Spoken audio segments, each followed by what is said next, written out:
이사야 43장 19절 말씀을 합독을 하시도록 하겠습니다. 시작. 보라, 내가 새 일을 행하리니 이제 나타낼 것이라. 너희가 그것을 알지 못하겠느냐. 반드시 내가 광야의 길을 사막의 강을 내리니. 아멘. 착석하시겠습니다. 올해는 우리 교회가 50주년이 되어지는 해입니다.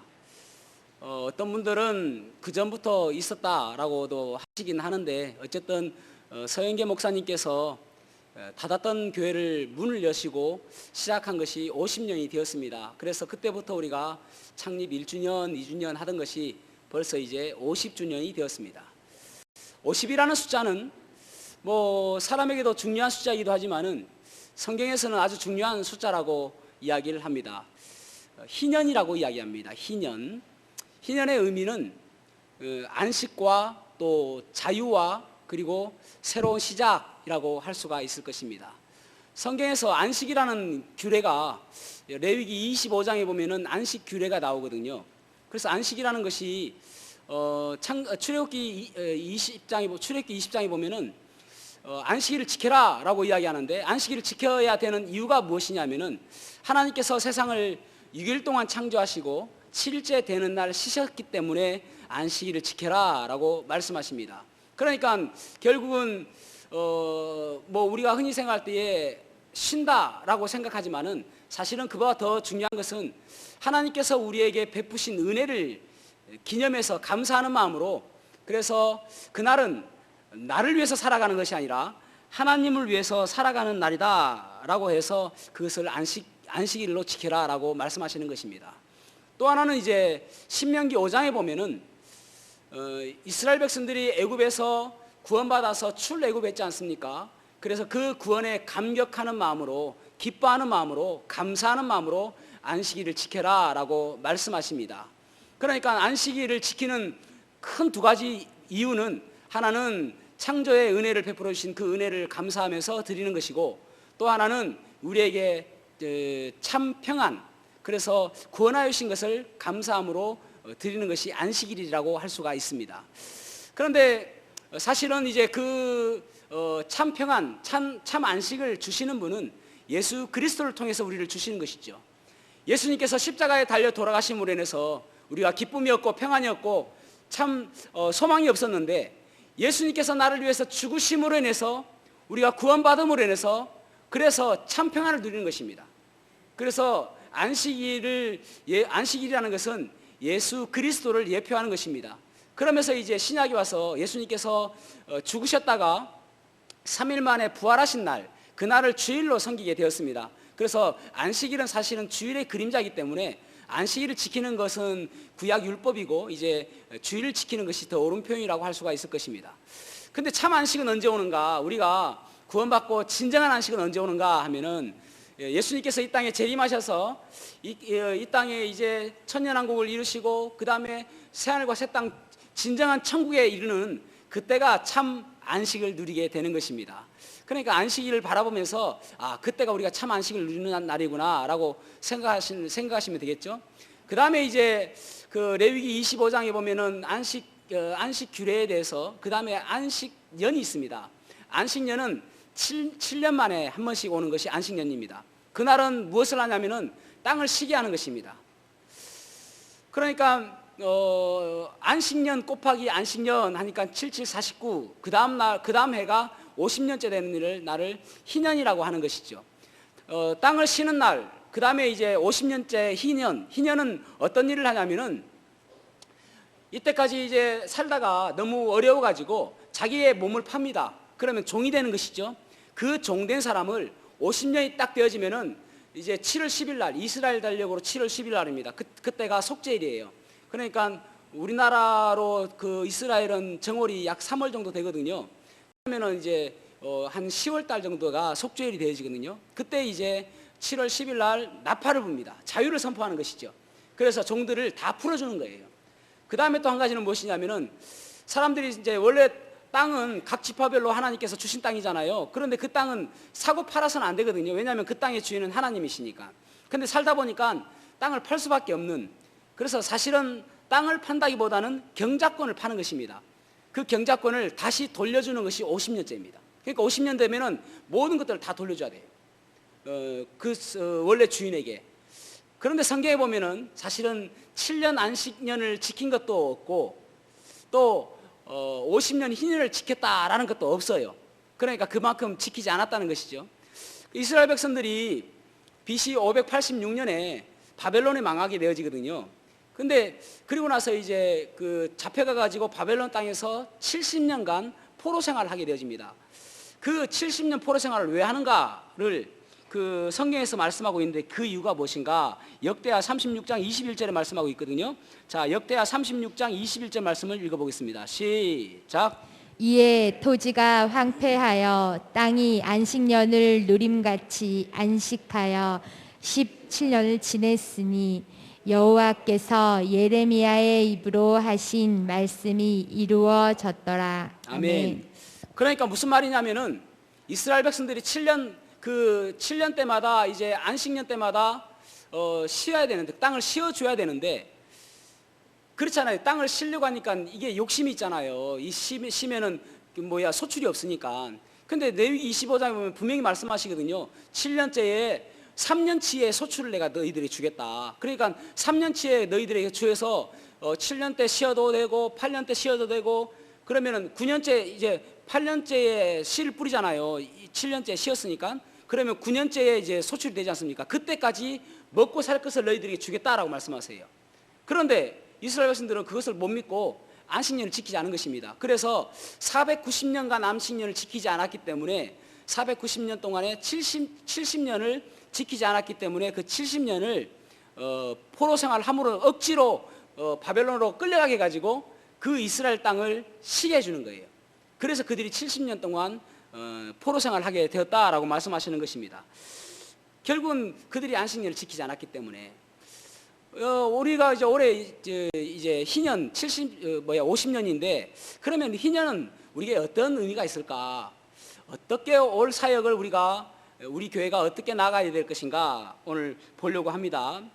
그래서 이번 이제 올해 우리의 핵심 단어가 세 가지가 있는데 첫 번째 단어는 사랑입니다. 사랑.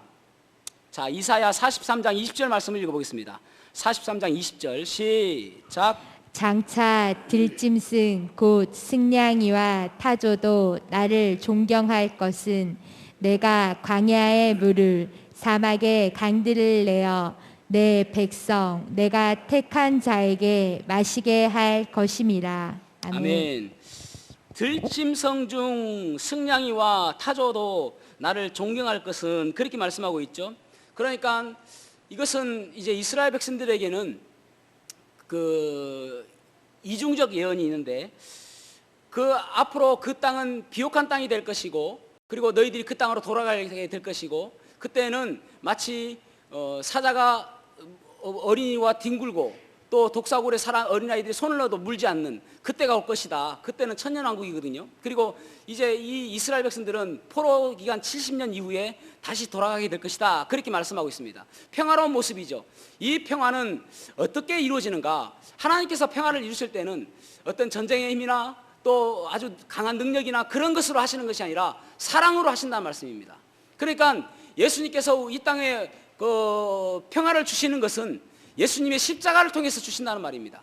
예수님이 싸워서 그 제자들은 예수님께서 오셨을 때에 이분은 메시아다라고 해서 이분이 왕이 될 것이고 우리도 한 자를 할 것이다라고 생각했는데 예수님은 그게 아니었거든요. 마지막 때에 십자가에 달려 돌아가심으로 인해서 우리들의 죄를 모두 다 짊어지시고 우리들의 죄를 용서하시기 위해서 십자가에 달려 돌아가시고 이 땅에 오실 것이거든요. 그러니까 결국은 가장 큰 힘은 무엇인가? 사랑이란 말입니다. 그 당시에 초대교회 때에 그 당시에 많은 사람들의 팽배한 사상이 무엇이냐면은 팍스 로마나 사상입니다. 로마의 경제력, 로마의 군사력을 통해서 우리가 평화롭게 될 것이다. 우리가 아주 좀 풍요롭게 될 것이다 라고 했는데 팍스 크리스티나예요. 팍스 크리스티나. 예수 그리스도를 통해서 평화를 주신다. 그것은 무엇인가? 십자가의 보혈, 십자가를 통해서 너희들에게 평화를 주실 것이다 라고 이야기하는 거예요. 예수님은 사랑을 통해서 우리에게 평화를 주셨습니다. 사랑을 통해서 우리에게 안식을 주신 것입니다. 그래서 우리가 이 땅에 살아가면서 정말 누려야 될 것이 무엇인가 하면은 이 사랑하는 마음, 주님께서 사랑하신 사랑보다 더 강한 것은 없거든요. 사랑보다 더 강력한 것은 없거든요. 사랑보다 더 강력한 무기는 없단 말입니다. 그래서 그 주님의 사랑을 우리가 닮아가야 되는 것입니다. 그래서 여러분, 이 첫 주일에 결심하셔야 됩니다. 올 한 해는 다툼이나 또 분쟁이나 그런 것이 없이 오직 사랑하는 마음으로 살아야 되겠다라는 마음으로 살아야 되는 것입니다. 초대교회 성도들이 사람들에게 전도할 때에 오늘날처럼 예수천당 불신지옥이라고 이야기하지 않았어요. 너희들은 우리처럼 사랑하는 사람을 본 적이 있느냐 했습니다. 너희들은 우리처럼 사랑하는 사람을 본 적이 있느냐? 그러면 그 당시에 많은 사람들은 아무 대답도 못했습니다. 왜냐하면 초대교회 사람들은 그만큼 사랑했거든요. 오늘날 여러분들이 밖에 나가지고 나 울산 성사천명교회 다니는데 우리처럼 사랑하는 사람 본 적이 있느냐 하면은 웃을 거예요. 왜냐하면은 울산 성사천명교회를 모를 수도 있겠지만은 오늘날 그리스도인들이 그렇게 사랑이 많은 사람들이 아니라고 생각하거든요. 그런데 정말 그리스도인들이 회복해야 될 것이 무엇인가 하면은 사랑입니다. 사랑하는 사람이 되어야 되는 것입니다. 다툼이나 분쟁이 아니라 사랑하는 마음이 있어야 되는 것입니다. 잊지 말아야 됩니다. 베드로전서 4장 8절에 이렇게 말씀하고 있습니다. 무엇보다도 뜨겁게 서로 사랑할지니 사랑은 허다한 죄를 덮느니라. 아멘. 사랑은 모든 것들을 다 덮기 때문에 우리가 사랑해야 된다라고 말씀하고 있는 것입니다. 그래서 이 시대를 바꿀 수 있는 오직 유일한 방법은 사랑인 것입니다. 이 희년에 여러분, 희년에 이스라엘 백성들이 희년을 만약에 지킨다고 한다면은 하나님께서 말씀하신 그 말씀을 듣고 지키는 거잖아요. 그것은 하나님을 사랑하는 것이거든요. 또 여러분, 종들을 풀어주고 또 땅을 되돌려주고, 땅을 되돌려준다는 것이 만약에 이제 50년이 되면은 반드시 되돌려줘야 되는데 중간에 이제 그것은 저당 잡히는 것이잖아요. 돈으로 갚을 수도 있습니다. 그것을 물은다라는 표현을 해요. 그러니까 룻기에 보면은 친족 중에 누군가가 그 사람에 대신해서 물러주면은 그러면은 그 땅이, 그 기업들이 다 다시 룻에게 돌아오는 것입니다. 그런데 보아스가 보니까 자기는 몇 번째 되는 친족이에요. 자기보다 앞서가는 친족이 있습니다. 그러면 그 사람이 포기하면은 보아스가 할 수가 있는 것이죠. 그런 것들을 물은다 표현하잖아요. 그러니까 결국은 무르지 아니하면은 50년이 되면 딱 나눠줘야 되는데 그것은 어디에 근거한 것인가? 이웃들을 사랑하는 마음이 있어야 됩니다. 다른 사람들을 사랑하는 마음이 없으면은 절대 할 수 없는 것이죠. 내가 피해보고 내가 손해보는 것이니까. 그러니까 이 희년의 정신은 무엇이냐면은 사람들을 사랑하는 것입니다. 하나님을 사랑하는 것입니다. 그래서 사랑하는 마음이 우리에게 있어야 되는 것입니다. 이 50주년을 우리가 바라보면서 우리 교회가 정말 회복해야 될 것이 무엇인가? 사랑하는 마음입니다. 헬라어에서는 사랑이라는 단어를 네 가지로 구분하거든요. 오늘날에도 오래된 이야기지만은 오늘날에도 많은 사람들이 그 단어 가지고 이야기를 합니다. 첫 번째로는 에로스입니다. 그러니까 남녀 간의 사랑을 에로스라고 이야기하죠. 아주 초보적인 사랑이죠. 어떤 목적과 수단에 의해서 사랑하는 거 아닙니까? 그래서 헤어지면은 아주 서로가 원수보다 못할 관계로 전락해 버리잖아요. 그 다음에 사랑이 이제 필로스 사랑은 형제 간의 사랑입니다. 어떤 데는 필리아라도 이야기도 하고 하는데 필로스 사랑, 이것은 형제 간의 사랑. 그 다음에 이제 그보다 조금 더 귀한 사랑이 스트로게라는 사랑입니다. 스트로게라는 사랑은 부모와 자식 간의 사랑. 요즘에는 갈수록 자꾸 이 부모와 자식 간의 사랑이 조금 달라지는 것 같아요. 그죠? 이기적인 부분들이 더 생기니까 옛날 부모들 생각하면은요, 자기의 몸이 으스러지고 또 상하에 가면서도 자식들을 사랑하는 사람은 아주 극진하잖아요. 우리 부모들도 그렇지 않습니까? 자기들은 정말 힘들어도 좀 쉬면 좋은데 자녀들을 위해서 김장을 해주고 반찬을 해주고 이런 거 보면은 아이고 어떻게 저렇게 할 수 있을까? 우리는 못할 것 같아요. 어쨌든 부모가 자식을 사랑하는 사랑도 얼마나 귀한지 모릅니다. 그래서 참 큰 사랑이죠. 부모가 자식을 사랑하는 것도. 옛날에 브라질에 그 마리아라는 엄마와 크리스티나라는 딸이 있었거든요. 그런데 어렸을 때 아버지가 돌아가셨습니다. 그러니까 아이가 처음에는 잘 자라더만은 점점 조금씩 삐뚤어지는 거예요. 그러면서 조금 불량한 아이들을 만나기도 하고 그러다가 남자들을 만나기도 하고 그러다가 급기야는 가출을 해버렸습니다. 참, 그 엄마의 마음이 얼마나 찢어질까요? 아이가 가출했으니까. 저희 아이들이 어렸을 때에 조금 삐날 같으면 저는 그랬습니다. 나가라. 우리는 3명이니까 1명 나가도 된다. 그러니까 아이들이 절대 나가지 않습니다. 그래도 이게 조심스럽더라고요. 혹시 나가면 어떻게 하지? 그런 걱정도 하는데 하여튼 뭐 나가서 네 혼자 살아라. 그래도 애들이 절대 안 나갔습니다. 근데 이 아이가 나가버렸어요. 나가고 나서 그 엄마의 마음은 얼마나 아픕니까? 날마다 밤마다 눈물로 지새우며 오늘 올까 내일 올까 날마다 문 열어놓고 그렇게 기다림에도 불구하고 그 딸이 안 오는 거예요. 그래서 엄마가 이제 저기 조금 더 번화가 쪽에 가가지고 사진을 찍었습니다. 자기의 사진을 찍었습니다. 그리고 그 사진 밑에다가 뭐라고 적냐면은 딸아, 엄마는 너를 항상 사랑한단다. 어서 돌아오렴. 그렇게 글씨를 적고 그 벽에다가 붙여놓는 거예요. 엄마의 사진을. 그런데 그때 그 지역의 수치스러움은 자기의 사진이 벽에 붙어 있는 것은 엄청난 수치스러움이라고 합니다. 왜냐하면 매춘부나 또 다른 좀 수치스러운 일들을 했던 사람들의 사진이 보통 붙는 것이지 그런 사진을 붙는 것은 자기의 얼굴을 파는 거잖아요. 그럼에도 불구하고 엄마가 자기의 사진을 다 붙여놓는 거예요. 어느 날 딸이 술에 취해가지고 휘청거리다가 계단을 쭉쭉쭉 내려오는데 벽에 어디서 낯익은 얼굴이 사진에 있는 것입니다. 보니까 엄마예요. 깜짝 놀라가지고 숨었습니다. 그런데 가만히 생각하니까 자기가 숨을 일이 아니거든. 그죠? 자기하고 그 엄마하고 누가 아는 것도 아니고. 그래서 가서 자세히 보니까 딸아, 엄마는 너를 사랑한단다. 어서 돌아오렴. 그 말을 보고 그 엄마가 차마 딸의 이름을 적지도 못하고 차마 딸의 얼굴도 적지 못하고 하지 못하고 자기 얼굴을 팔아가면서 딸을 기다리는 사랑, 이것이 엄마의 사랑입니다. 이건 못지않죠. 요즘에도 부모님들의 사랑은 그만큼 부모님의 사랑은 큽니다. 그런데 그 사랑보다 더 큰 사랑, 더 고귀한 사랑이 무엇인가? 아가페 사랑입니다. 하나님께서 나를 사랑하신 사랑. 여러분, 우리가 무엇이 이뻐가지고 우리를 사랑하실까요? 그래서 로마서 5장 8절에 보면은 우리가 아직 죄인 됐을 때입니다.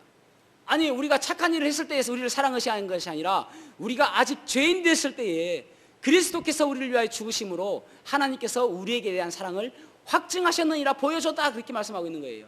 그러니까 우리가 선한 일을 하고 착한 일을 한 것이 아니라 꼴보기도 싫은 죄인이었음에도 불구하고 하나님은 우리를 사랑하셨다라는 말입니다. 그것이 아가페적인 사랑이란 말입니다. 그래서 요한복음 3장 16절에 보면은 하나님이 세상을 이처럼 아가페하사입니다. 아가페하사.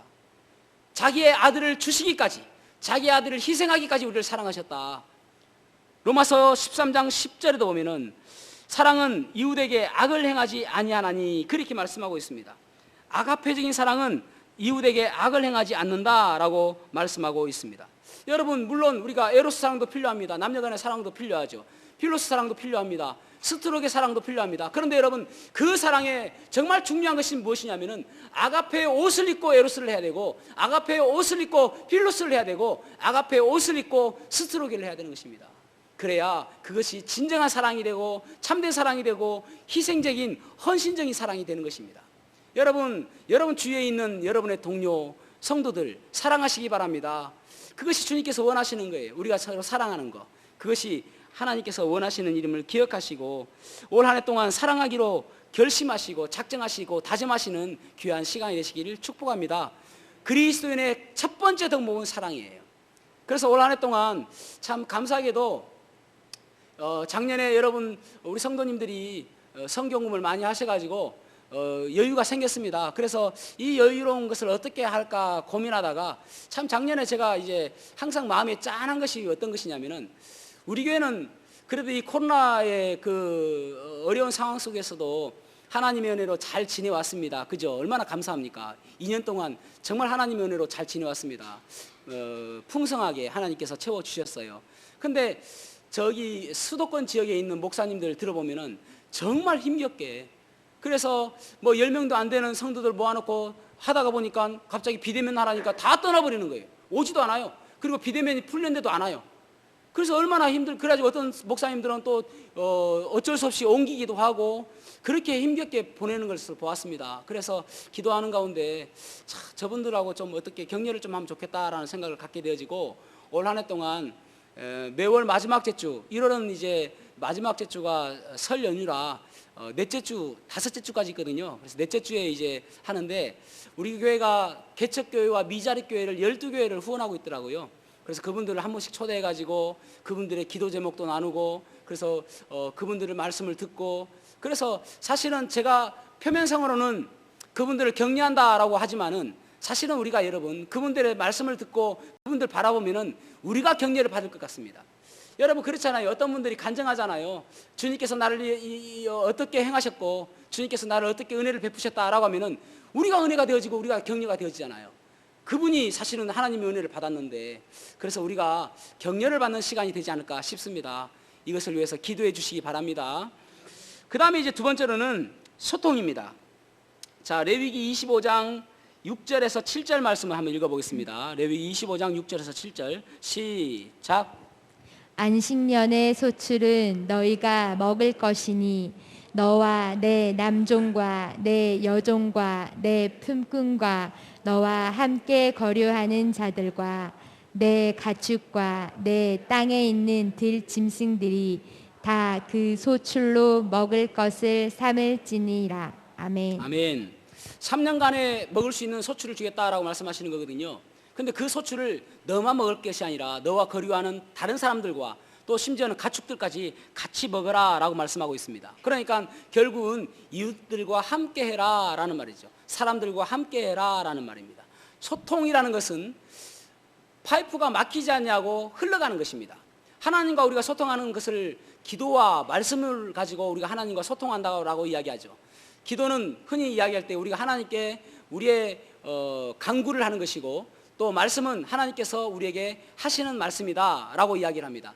그런데 좀 더 정확하게 이야기한다면 우리가 하나님께 간구하는 것보다는 하나님의 뜻을 구하는 것입니다. 하나님 제가 어떻게 살기를 원하십니까? 라고 물어보는 것. 그래서 하나님의 뜻을 알 수 있는 것이 기도라는 것이죠. 그리고 하나님 말씀은 이미 기록된 말씀으로 살아 역사하시는 말씀으로 우리에게 어떻게 살아라 라고 제시해 주시는 것이 하나님의 말씀입니다. 하나님과 소통하는 방법은 기도와 말씀입니다. 그리고 사람과의 소통하는 방법은 믿지 않는 사람들과 소통하는 방법은 전도이고 믿는 사람과 소통하는 방법은 교제라고 할 수가 있을 것입니다. 그러니까 전도와 교제를 통해서 사람들과 소통할 수 있는 것이다 라고 이야기하는 것이죠. 그러니까 결국은 우리가 하나님과 소통, 이 사람과의 소통 이것이 정말 중요한 것이라고 할 수 있는 것은 막히지 않아야 되는 거죠. 하나님과 소통해야 하나님 말씀이 귀에 들어오고 하나님이 위로하신 말씀도 들어오고 그러잖아요. 하나님과 소통하면은 우리가 힘들 때마다 하나님께서 나에게 하시는 말씀이구나 해서 두려워 말라 내가 너와 함께함이라 하면서 그 말씀이 내 마음에 들려올 때에 내가 두려워하지 말아야 되겠다. 또 염려스러울 때 아무것도 염려하지 말고 오직 모든 일에 기도와 간구로 너희 구할 것을 감사함으로 하나님께 아뢰라. 그러면 이 모든 지각이 뛰어난 하나님의 평강이 그리스도 예수 안에서 너희 마음과 생각을 지키시리라. 그래 염려하지 말고 기도해야 되겠다. 이것이 하나님과 소통하는 과정에서 위로받고 격려가 되는 것이죠. 드와이트 무디 목사님 계시잖아요. D.L. 무디 목사님 계시는데 그 목사님에게 많은 영향을 끼쳤던 목사님이 위대한 목사님이신데 그분이 하워드 무어 목사님, 그러니까 헨리 무어 하우스 목사님, 이 목사님인데 이 헨리 무어 하우스 목사님이 참 힘들었을 때에 그럴 때 이제 하루는 집에 딱 들어갔는데 아내를 위한 선물을 하나 들고 들어간 거예요. 근데 그 집에 딸이 있는데 딸은 소아마비를 앓고 있었다고 합니다. 이 딸이 이 목사님을 보고 아빠 어서 오세요 라고 이야기하니까 이 목사님이 딸에게 엄마 어디 계셔? 라고 했습니다. 엄마 2층에 계세요. 근데 아빠 그 손에 뭐예요? 그랬습니다. 이거 엄마 줄 선물이야. 그러니까 이 딸이 저 주세요. 제가 갖다 드릴게요. 아니 딸은 소아마비 걸려서 움직이지도 못하고 걷지도 못하는데 자기한테 달래요. 자기가 갖다 주겠다고. 그래서 아빠가 웃으면서 이거 네가 어떻게 갖다 줄 수 있어? 너는 갖다 줄 수 없잖아. 그렇게 이야기하니까 딸이 하는 이야기가 엄청난 충격이 되었습니다. 딸이 뭐라고 이야기하냐면은 제가 그 선물을 들고 아빠가 저를 안고 엄마한테 가면 되잖아요. 그러는 것입니다. 여러분, 그래서 이 이야기를 듣고 헨리 무하우스 목사님이 머리를 한 대 맞은 것처럼, 그래 맞다.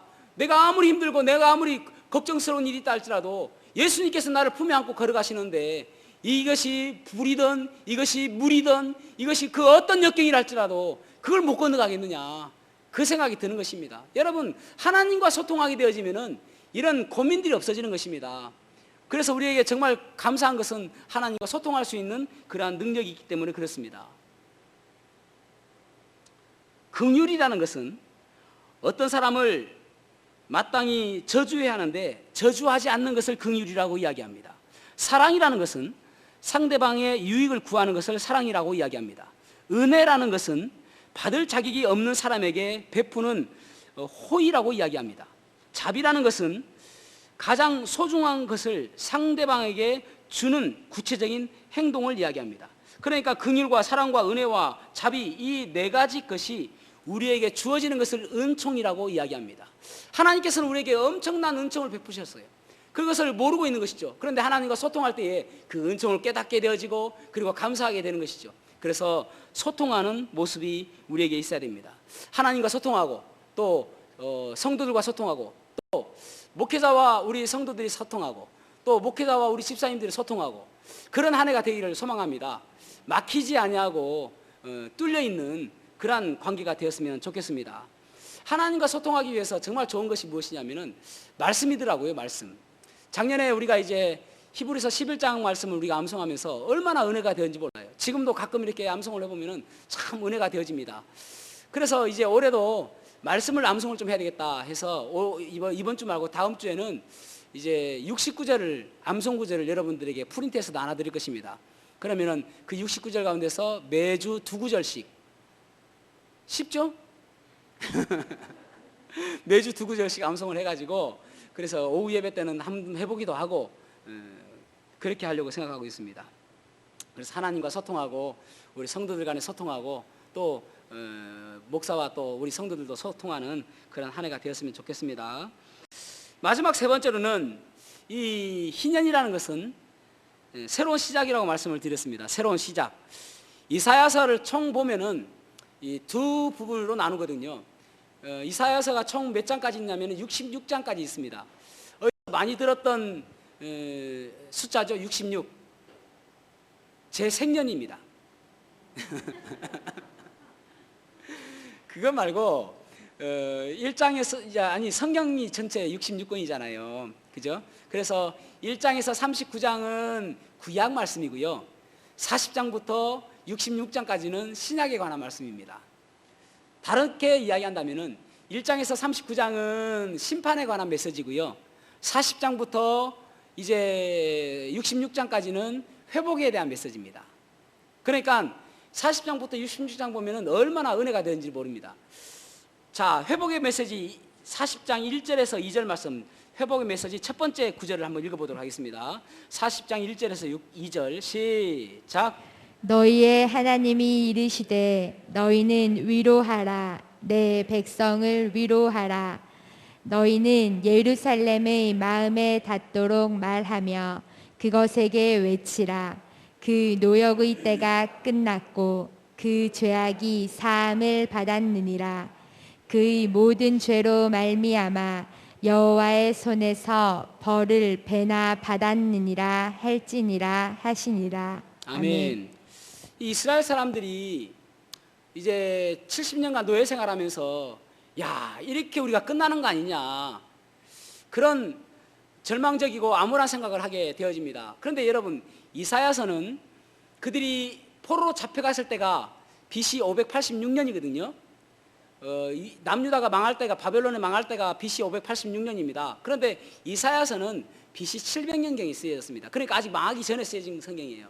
그러니까 이런 내용들이 이미 다 예언이 되어 있는데 너희들 걱정하지 말아라. 그때 분명히 포로 잡혀갔을 때인데 그때에 시간이 지나면서 하나님이 우리를 잊었는가? 그래서 암울하고 어두울 때에 이 말씀을 펴보아라. 그러면 이 이사야 40장에 보면은 고레스라는 이름도 나옵니다. 고레스를 통해서 바벨론이 이제 메대와 바사에 망하거든요. 그러면서 고레스를 통해서 그들이 남유다에 원래 살았던 그곳으로 돌아가게 되거든요. 그러니까 이런 일들을 앞으로 하나님께서 하실 것이다 라고 말씀하시고 있는 거예요. 그러면서 자, 이사야 43장 17절에서 18절 말씀도 읽어보겠습니다. 43장 17절에서 18절 시작. 끌어내어 그들이 일시에 엎드러져 일어나지 못하고 소멸하기를 꺼져가는 등불 같게 하였느니라. 너희는 이전 일을 기억하지 말며 옛날 일을 생각하지 말라. 아멘. 아멘. 그러니까 이스라엘 백성들에게 하나님은 어떤 분인가 말씀하는 거예요. 하나님은 예전에 애굽에서 그들이 출애굽할 때에 여러분 홍해 바다가 갈라지고 그리고 그곳에 애굽의 모든 군사들이 수장되어지는 것, 그것이 여러분 쉬운 일입니까? 그런데 하나님께서 기적을 베풀어 주셨거든요. 홍해 바다가 갑자기 갈라지게 되어지고 그들은 마른 땅을 건너듯이 그들은 걸어서 건넜거든요. 이것이 기적이지 않습니까? 그리고 40년 동안 그들은 옷이 해지지도 않고 발이 부르트지도 않고 하나님께서 그들을 지켜주셨단 말입니다. 그리고 그들은 수고하지 않았음에도 불구하고 만나와 메추라기를 통해서 날마다 그들을 먹여주시고 그들이 목마를 때마다 그들에게 바위에서 물이 나게 하셔서 목마름을 해결시켜 주시고 이런 것들을 하나님께서 기적을 베풀어 주셨던 그 하나님께서 그 놀라운 기적들을 너희들은 예전 것은 기억도 하지 말아라 그런 거예요. 예전 것은 그 놀라운 일들은 기억도 하지 말고 앞으로 보라 내가 새 일을 행하리라 그렇게 말씀하고 있는 것입니다. 여러분 우리가 50주년이 앞으로 될 때인데 우리가 지난 50년을 돌아보면 얼마나 감사한 일이 많습니까? 우리 교회를 거쳐간 많은 목사님들도 계시고 또 많은 일들을 감당했잖아요. 지금 우리가 건축도 해졌고 그래서 놀라운 많은 일들을 감당했는데 앞으로 우리 주님께서 우리에게 하시는 말씀이 보라 내가 새 일을 행하리라 앞으로 더 큰 일을 너희들이 할 것이다 라고 말씀하고 있는 거예요. 여러분 그 꿈을 가지시기를 바랍니다. 앞으로 이 땅에 이곳에 하나님께서 어떤 일을 이루실지 우리에게 꿈이 있단 말입니다. 마틴 루터 킹 목사님은 I have a dream이라고 이야기했습니다. 나에게 꿈이 있습니다 라고 이야기했어요. 그 꿈이 무엇인가 하면은 그 당시에 인종차별이 심해가지고 버스에 같이 탈 수 없는 그런 때에 우리의 아이들이 흑인과 백인 인종에 관계없이 손을 잡고 웃으며 같이 노는 그런 때를 나는 꿈꾸고 있습니다 라고 이야기했습니다. 여러분 지금 이루어졌죠? 예전에 오바마 그 흑인이 대통령이 되기까지 그렇게 뭐 완전한 것은 아니지만 그래도 그렇게 이루어졌지 않습니까? 꿈은 하나님께서 주시는 꿈은 이루어지는 것입니다. 그래서 예전에 지나갔던 거 그런 거 생각하지 마시고 앞으로 우리에게 있을 그 꿈들을 바라보고 살아가는 것입니다. 여러분 우리는 지금 우리 아이들 바라보면서 저는 꿈이 있습니다. 우리의 청소년들, 우리의 주일학교 아이들, 그 아이들이 앞으로 자라서 어떻게 바뀔지, 어떻게 놀랍게 하나님께 쓰임받을지, 그 가운데는 목사님들이 나올 것이고 그 가운데서는 선교사님들이 나올 것이고 사모도 나올 것이고 또 이 땅을 움직이는 그리스도인들이 저는 나올 줄로 믿습니다. 여러분 그래서 아이들을 붙잡고 안아주고 축복기도 해주십시오. 그 아이들에게 꿈이 있는 거예요. 그 아이들이 우리에게 비전이 있는 것입니다. 우리의 교회의 미래는 그 아이들에게 있는 것입니다. 그것을 바라보는 거예요. 임진왜란이 있었습니다. 임진왜란의 주범은 일본의 토요토미 히데요시입니다. 이 토요토미 히데요시가 마지막에 죽을 때 무슨 말을 했을까요? 마지막 죽을 때에 한마디를 했다고 하는데 그 말이 무엇일까요? 한번 생각해 보십시오. 이순신. 그로 죽었대요.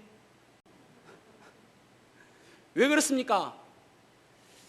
그가 꿈을 꾸고 이 땅을 정복하려고 했던 그 꿈을 그 이순신 한 사람 때문에 망했잖아요.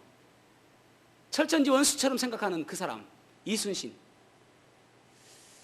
우리나라에 만약에 이순신 같은 그런 장군이 없었다면 아마 꽤나 힘든 역사가 되었을 것입니다. 역사가들은 뭐 45전이라는 말도 하고 하는데 많은 분들이 23전 23승이라고 이야기하더라고요. 한 번도 실패하지 않고 한 번도 지지 않았던 왜군들이 몰려올 때마다 23전 23승 그분이 바로 이순신입니다. 마지막 해전이 노량해전인데 그 일본 왜군들이 패전을 하고 돌아가는, 거기에서 여러분 패전하고 돌아가는 것입니다. 자기 고국으로 돌아가는 것이거든요. 그러면 웬만하면은 아이고 그냥 막 놔두라, 막 우리도 피곤하다, 우리 이겼으니까 놔두라, 그렇게 할 수 있잖아요.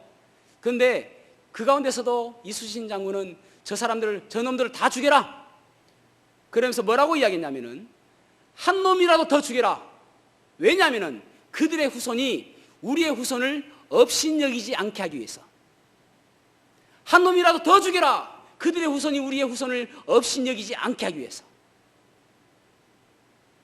그냥 놔둬라가 아니에요. 그러면서 그 노량해전에서 전사하시잖아요. 한 놈이라도 더 죽여라. 무조건 죽여야 된다. 왜냐하면 그들의 후손이 우리 후손을 업신여기지 않고 벌벌 떨고 다시는 못 쳐들어오게 하기 위해서. 여러분, 미래를 바라봐야 됩니다. 앞으로 50년은 어떻게 우리가 또 살아갈 것인가. 이때까지 50년을 하나님께서 축복해 주셨는데 50년을 어떻게 살아갈 것인가. 그래서 윌리엄 캐리는 이렇게 이야기했지 않습니까? 하나님께로부터 위대한 것을 기대하라. 그리고 하나님을 위하여 시도하라. 하나님께로부터 위대한 것을 기대하라. 그리고 하나님을 위하여 시도하라. 시편 81편 10절에도 그렇게 말씀하고 있잖아요. 내 입을 넓게 열라, 내가 채우리라. 여러분, 꿈을 가지시기 바랍니다. 하나님께서 우리 교회를 어떻게 사용하실지 부푼 꿈을 가지시기 바랍니다. 가슴 떨리는 꿈을 품으시기 바랍니다. 그래서 하나님께서 우리 교회를 크게 사용하여 주실 줄로 믿습니다. 올 한 해 우리가 더욱더 그 50년을 바라보며 또 새로운 50년을 준비하는 그러한 한 해가 되었으면 좋겠습니다. 기도하시겠습니다.